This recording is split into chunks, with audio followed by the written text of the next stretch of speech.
your seat. It's not right here. Quickly, ladies and gentlemen.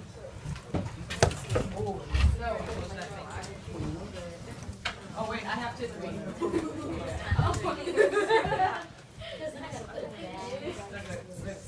Wait, somebody erase that. This is the best meme I've found in a long time. Look. You disgust me. Get it? Disgust me?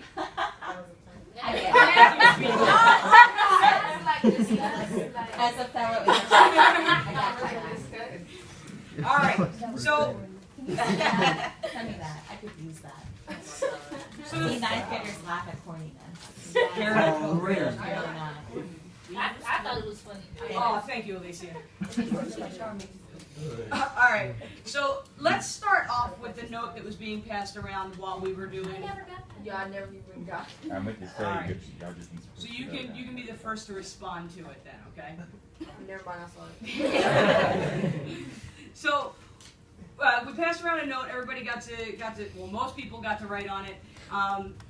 What is the theme of this poem? So some of the answers, I'm not going to read all of them, but I'm going to pull out some of the highlights. The way he feels about his mistress, her ugly appearance. His mistress is so ugly that he loves her. You can't control who you fall in love with, no matter how they are. Love conquers all flaws. Beauty is not all in love. I like that one. The way he feels about his mistress and her ugly appearance. Even though she's... wait, let me read it as it's written. Even though she ugly and she stank, he still got love for her. To contrast that, the theme is that the wait, maybe not. I can't read this handwriting. Nope, moving on. He's describing how he loves her for her, not for her appearance, because she's a hot mess. So let's.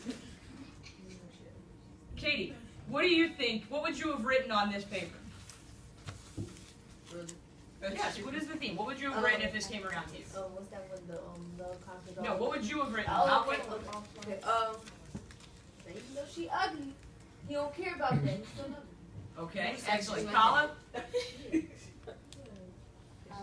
Love is a strange thing. Even if your lady or man is not too beautiful, you can still love them for other attributes in them. Okay. Is there anybody else that did not get the paper? And of course, you're not going to say it now because you don't want to speak, but that's fine. So let's take all of these, and you had your opportunity to say things like stank and ugly in the note, so we're moving into our academic discussion now, so that means that we're using academic language, please, like you will be writing in your essays on Tuesday. So I'm not coming to school Tuesday. okay, you'll be taking it on Friday then. So, like you're going to write in your essays, let's use that kind of language so that we can prepare for what we're actually going to be writing. So let's start with the theme. What? Actually, let's back up. I'm on the wrong page here. There it is. So we know that in poems, what is a very common topic of poems? Love. When we read poems, how do people usually talk about love? Like flowers and rainbows. Flowers and... Explain more. What do you mean, flowers and rainbows? It's more like It's like everything perfect. It's Yeah, like yeah, everything's it's like perfect. an angel is descending to give you the best message in your life. And she has a nice heart playing behind her in the sun. It's just like, we're gonna shine on you today. What do you get this You stuff know, from? like- Where do you get this stuff from? Great. I was just gonna say that in comparison, they always try to compare like their love to like How natural it is. One at a time. Tansy, finish. I was just saying how like they always try to compare like their love to nature, like to flowers and I guess the stars and the moon and the sun and all that. And how many of you may have been in love or may be in love now? Love is What is love really like this? And if not, I love explain. someone but not in love. I think lot of people have is that everything is perfect and the person you're gonna be with is everything you want them to be. But I mean, at least for me, I think it's you have to take a person and just learn to love them for who they are for it to be like something real. Like him, for example, he's saying even though he's all of this and she is not what most guys would want to be with, she's still perfect for him. So that's what I got. Okay. Does anybody want to take that a step further? Do you think that do we think that she, the mistress, is ugly? No, I don't think she's ugly. Because he said at the end with the false compare. So what does that mean? Meaning like he was just doing it just to be funny, to make fun of it. To make fun of what? What's the it that he's making Love. fun of? To making fun of love? What else might he be making fun of? No, the women. I think he was making fun of. One at a time. Sarah, go ahead. I thought he was making fun of like other women, because he says all this stuff that she doesn't have, like she doesn't have cheeks that are good. Like I thought he was saying she was natural. Like all of this stuff that's wrong with her. It's not nothing wrong with her, but she doesn't do all the like they used to put all this makeup on, they used to wear big dresses and stuff. She's not like that. Okay. Anybody else want to add to that? What do we think he's? So he's making fun of other women who try too hard?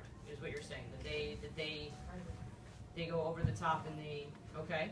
Anybody have any other opinions about what he's mocking? Yeah.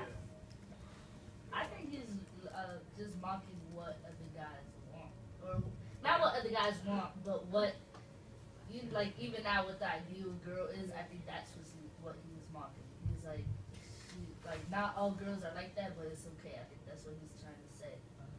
I think that he's mocking other authors because in the previous poems that we read, they made their girlfriends seem like they were gods. Goddesses, yes. They were goddesses, like they're so perfect. And he's like, yeah, my girl, she's not perfect at all. And basically, all you guys who are saying your girl is perfect, she's not. So you're just lying. So I'm gonna be the one to tell the truth about this. I think that this is mocking the idea that love comes from finding perfections in everybody and finding the good. But I think he's more saying like, I found her flaws and that's the reason why I love her, because I love her with her flaws and I see all her flaws. So, would you rather? I have two questions. So I'm gonna start off actually with a different question than I just started asking. If we look back to the story of the wife of Bath's tale, right? What choice did the knight have in that story? At the end of the story, what choice did the knight have? He had to pick whether or not she could be beautiful and unfaithful or ugly and faithful. So I hear a lot of you giving us this interpretation of love. He's making fun of love because it's overrated in these ways, and he's saying that real love has flaws. So how do you think these two ideas connect? The knight choosing, we know what the knight chose, right? What did the knight choose to do? Make her. He let her choose. He let her choose, right? So and we talked a lot about the unfaithfulness versus faithfulness, beauty versus ugliness, and what choices we would make, right? So how can you connect that idea with this idea of love having flaws that we see in this poem? Jorge. He's trying to say that like the other people has like beautiful girls. I'm sorry, louder? Like he's saying that the older guys have like beautiful women, but he has an older woman, but she's faithful to him, and the other women's are. Okay, and how does that connect to this poem? What's Shakespeare saying here? Well, at the end we can see that he says with the false compare, like he's describing the other woman. I don't know. Okay, think about it. I'm going to come back to you. I want you to think about it, because you've done well with the wife of Bath's tale. I want to see how you connect it to the poem, all right? So I'm going to come back to you. You think about it for a few minutes. I think the knight's love had flaws. Because he was worried about his reputation with having an ugly woman to marry. And A little louder so everybody can hear you. and then with Shakespeare's poem, I think that, I don't know, I think he wanted to just prove a point that you don't have to have a beautiful woman to be happy with her.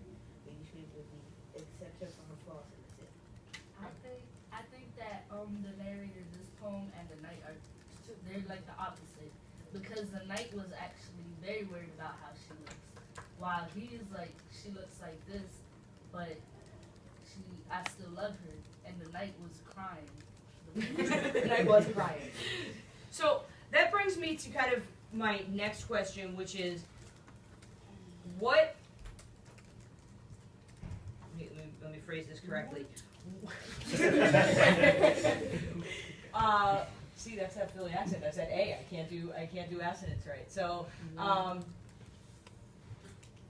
do you feel about love? If you had the choice between, yeah, I mean, I'd open up a can of worms there maybe, but how do you feel? If you could have this, as Kala so beautifully put it, these angels descending from heaven and bringing your love, you know, in with wings and rainbows and unicorns, or you could have a real person who certainly has a lot of flaws, but I don't know, you know, is fun to be around. Which would you rather have? Jump in, not over. Love is a pain that you feel by yourself, no matter how long you're with someone. Can you repeat that, please? Love is a pain that you feel by yourself, no matter how long you're with the person that you love, because you feel like they'll never really understand how much you love them, and sometimes that love hurts. Okay, I would disagree with you. I would disagree with you.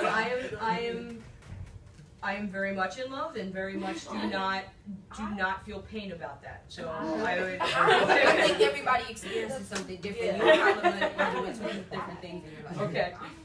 There was somebody else back here that wanted to speak. Like, I guess we're all young, so we can't like say, oh, we're in love or whatever. But I like having something to work with. I don't like things coming easy because that's boring.